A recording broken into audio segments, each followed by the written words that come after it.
Cheating must be incredible. Men don't risk their lives for things that feel average. They don't burn their homes for something forgettable. And yet they do, constantly. They risk their marriages, their children, their peace, even their legacies, just to feel it. A moment, a glance, a private room with no consequences, until there are. They throw away everything they once swore to protect. And not for a better woman, not for some epic love story, but for a brief, elevated flicker of being untouchable again. So, what is it they're really chasing? It's not sex. If it were, pornography would be enough. It's not the other woman. If it were, the affair would last longer than the lie. What they're chasing is something far more slippery, a temporary resurrection of the man they believe they used to be. Cheating offers that illusion. For a moment, you're no longer the aging husband. You're no longer the emotionally withdrawn father. You're not the man whose life has become defined by compromise, stability, or obligation. You're back in the arena, wanted, chosen, powerful. The other woman doesn't really know you, and that's the point. She doesn't see your failures. She doesn't carry the weight of your contradictions. She looks at you with the eyes of someone who hasn't yet been disillusioned. And in her gaze, you remember a version of yourself that felt alive. That's the drug. It's not about gaining something. It's about losing the version of you that feels heavy, bored, unnoticed, or irrelevant. Cheating feels so good because it gives you a shortcut out of self-confrontation. It gives you the simulation of power without the discipline to earn it. It gives you attention without vulnerability, validation without risk, control without intimacy. But none of that is real. Because if it were real, you wouldn't need to hide it. You wouldn't need to lie. You wouldn't need to vanish behind burner phones, hotel keys, or encrypted apps. The pleasure of cheating doesn't come from the woman. It comes from betraying who you've become and getting away with it. That's the part no one wants to say out loud. Cheating feels good because it reclaims a piece of you that believes he was lost, not by life, but by your own slow erosion into a man you no longer admire. And so, when the opportunity appears, when her eyes stay locked a second too long, when the door clicks shut behind you, you don't feel sin. You feel rebirth, and that is the beginning of collapse. Cheating doesn't begin with arousal. It begins with erosion, not of values, but of vitality. A man doesn't cheat because he's wild. He cheats because he's bored with himself. He looks at the life he built and feels nothing. The same house, the same woman, the same rhythm, predictable, sensible, emotionally sanitary. There is no immediate crisis. That's the danger. He has no obvious reason to self-destruct, so he doesn't recognize the slow death already occurring. This isn't about sex. It's about the unspoken horror that no one says out loud. You feel irrelevant in your own life. That's where cheating enters, not as temptation, but as resurrection. Because for a moment someone sees you, not as a provider, not as a co-parent, not as a predictable partner in a well-regulated system, but as a man who still has voltage in his blood. You don't want her body. You want what her attention does to yours. It makes you feel undeniable. You walk into a room and feel chosen, desired. You say something clever and she laughs in a way your partner hasn't in years. She listens like your words matter. You feel felt. But it's not intimacy, it's inflation. This isn't love, it's a performance of relevance. You aren't craving connection, you're craving confirmation that you still carry gravity, that you can still stir hunger in someone, that you aren't quietly fading into a life that no longer mirrors the fire you once carried. And that hunger isn't just physical, it's spiritual. You want someone to see you in a way you no longer see yourself. This is the real drive behind the moment. You don't cheat because you're deprived. You cheat because you've grown alien to your own edge. The affair becomes a symbol, not of passion, but of potential. The woman doesn't matter. What matters is that she reflects a version of you that isn't dull, tired, or invisible. She doesn't know the truth, and that's the high. She doesn't see your fears, your compromises, the things you've let die, and in that, she lets you forget them too. For a moment, you're not accountable to your current self. You're playing a role. You become who you were before shame, before compromise, before emotional resignation. But this new sense of power isn't strength. It's anesthetic, because the moment you stop being mirrored by her fantasy of you, you have to return to your real reflection, the one you've avoided. The cheating didn't begin in the bedroom. It began the moment you stopped telling the truth about your boredom, your distance, your slow drift into a life that doesn't challenge you. And now, instead of confronting the gap, you chase the illusion. Cheating feels so good because it gives you access to a version of yourself that no longer exists. And for a brief moment, lets you believe he never left. But this isn't restoration. It's a lie with a heartbeat. And the deeper you believe it, the further you drift from anything real enough to hold. The moment finally arrives. You're in her presence, not thinking, not doubting, just rising. She smiles and doesn't look away. She touches your arm like it's sacred. She laughs at your joke, not because it's funny, but because it's you. Something electric moves through you, not sexual, not romantic, sovereign. You are no longer the domesticated version of yourself, not the man who moves through routine with practiced detachment, not the man who filters his words, manages expectations, negotiates needs. You're primal again, not because you want to dominate, but because for the first time in years, you don't feel controlled. The mask lifts. In that moment, she doesn't see the man who withdraws when he's tired. She doesn't see your hesitation, your coldness, your quiet resentment. She doesn't see how much of yourself you've locked away just to be stable. She sees only the projection, and you gladly become it. And in that space, you begin to feel like the man you swore you'd never lose. Not responsible, not reasonable, not balanced, just chosen. And that's the real high. It's not pleasure, it's permission to be selfish, wild, untethered. It's not just that she wants you, it's that you now have the excuse to forget everything else. You forget your partner, forget your children, forget your years of effort, your promises, your quiet dignity.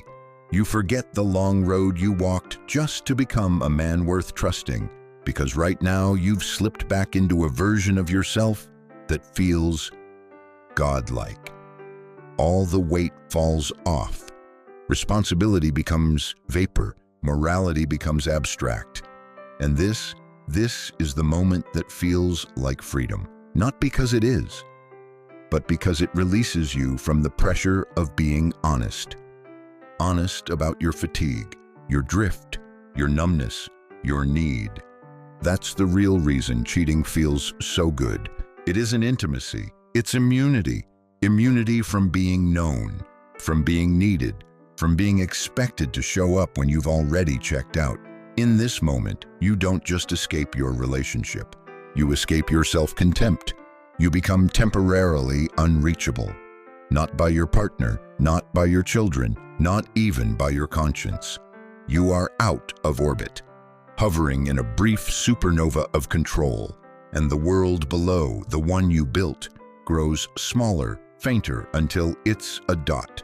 That's what cheating is, not seduction, distortion. And the higher you rise in that moment, the more fragile your future becomes. Because gravity never disappears. It just waits. It ends. Not dramatically, not with sirens or screaming. It ends in silence. You sit with yourself. Not the man she saw, the one with swagger and charm, but the man who knows. Knows what he did. Knows why. Knows it wasn't about her, and now you feel it. Not regret. That would imply you want to undo it. What you feel is something heavier. Dislocation. You've left yourself. Split off. Now there's the version of you that did it, and the version of you that has to keep living. You come home and nothing is louder than what isn't said. Your partner talks and you nod, but you're not really there. You can't be. Because to be here fully would mean to carry the full weight of what you've just become. You thought you'd feel powerful. You thought you'd feel free. What you actually feel is unreal. The coffee doesn't taste the same. The laughter around the dinner table lands hollow. Her touch feels different, not because she knows, but because you do.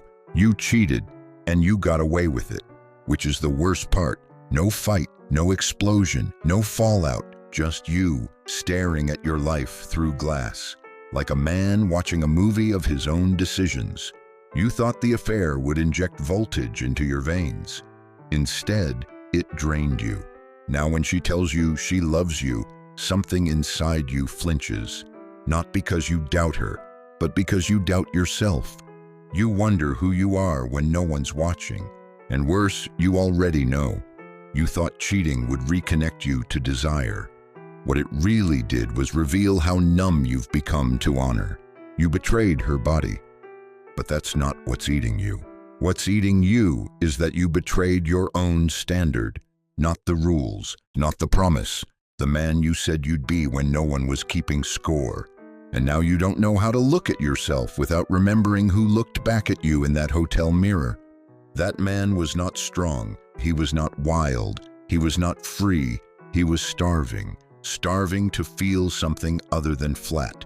Starving to feel wanted without having to open his heart. Starving to feel like a man without doing anything to deserve it. And now you've eaten. And now you're sick. This is the supernova of shame. Bright, fast, and followed by the dark. Because you didn't just hurt her. You hurt the only part of you that still believed you were built for more than comfort. You turned your back on the quiet voice that asked you to go deeper, to speak, to be honest, to name your drift before it turned into damage. Now you're here, in a body you don't fully trust, in a relationship that doesn't even know it's broken yet. And the worst part, you still want to do it again, not because it felt good, but because the alternative, facing yourself, is worse. You didn't betray her first. You betrayed the man who told himself he would speak when things felt off. The man who promised himself he wouldn't lie just to keep the peace. The man who knew silence is a form of cowardice and chose it anyway. Long before you crossed the line, you crossed your word. Not to her, to yourself. That's what no one tells you. Cheating isn't a moment. It's a momentum, a slow, unspoken surrender of the self. Done one small compromise at a time. You started backing away from truth months ago, maybe years, when the conversation stopped, when you stopped saying what you needed, when you chose convenience over confrontation, when you told yourself this is just how things are. You think cheating happened to you. It didn't. It was built quietly in the dark corners of your disconnection, brick by brick. You let the relationship dull you, but more than that, you let yourself become undisciplined in your own clarity. She didn't stop desiring you. You stopped living in a way that made desire justified. You didn't betray her first.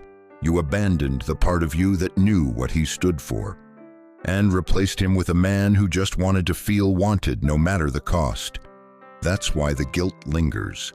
Because somewhere inside you, something still remembers who you were trying to become. And now there's a gap between that man and this one. Not because you failed, but because you looked in the mirror one day, saw that you were drifting, and did nothing. You justified it. Told yourself you deserved pleasure. Told yourself you were neglected, bored, taken for granted. Maybe you were. But you didn't speak. You didn't show up. You didn't lead. You betrayed your masculine edge before you ever touched another woman. You betrayed presence. You betrayed sovereignty. You betrayed self-respect. And now you want back in. But here's the truth. You can't rebuild what you didn't respect. Not in your relationship. And not in yourself. This isn't about shame. Shame is easy. This is about clarity. Because if you don't face this fracture, really face it, you'll cheat again. Maybe not with a woman, maybe with porn, maybe with apathy, maybe with ambition, maybe with 100 other things that let you escape instead of evolve. But the outcome will be the same. You'll keep losing the man you came here to become, and blaming everything but your own misalignment. This was never about her, and it was never about the affair. It was about a question you didn't want to answer. What kind of man do you become when no one's watching and your needs go unmet? Now you know. You didn't cheat because you're broken. You cheated because it was easier than rebuilding your edge. You wanted to feel something, to feel wanted, desired, powerful, but you didn't want to earn that feeling. You wanted it handed to you. No effort, no truth, no risk, and you got it. But what no one tells you is this: there is a cost to feeling alive in a way you didn't earn. A man can lie to his partner. He can lie to his friends. He can lie to the world. But when the room goes quiet, he cannot lie to himself. You know exactly what you did. And more than that, you know why you did it. Not because she stopped giving you attention, but because you stopped giving yourself challenge. You stopped living with precision. You stopped cultivating desire by becoming a man worth desiring. So you outsourced it to someone new, someone who didn't know your history, someone who didn't require your honesty, someone who let you perform instead of confront. That's why it felt so good, and that's why it ruined you. Cheating isn't about weakness. It's about spiritual laziness. It's not about falling out of love. It's about falling out of discipline, because the truth is, if you had looked her in the eye, told the truth, named the distance, stood in your discomfort, and led anyway, you would have felt something real. It wouldn't have been euphoric. It wouldn't have made you feel like a god, but it would have rebuilt something sacred, your alignment. The feeling of walking through the world as a man who tells the truth, a man who doesn't outsource aliveness to attention, a man who doesn't need to be wanted to feel valuable. That's the only kind of man who's free. Everything else is addiction dressed as freedom. So the next time it happens, the glance, the message, the moment, you won't need to ask if you should do it. You'll already know. The real question is this: do you want to keep borrowing power you didn't earn? Or do you want to become a man who no longer needs to escape himself?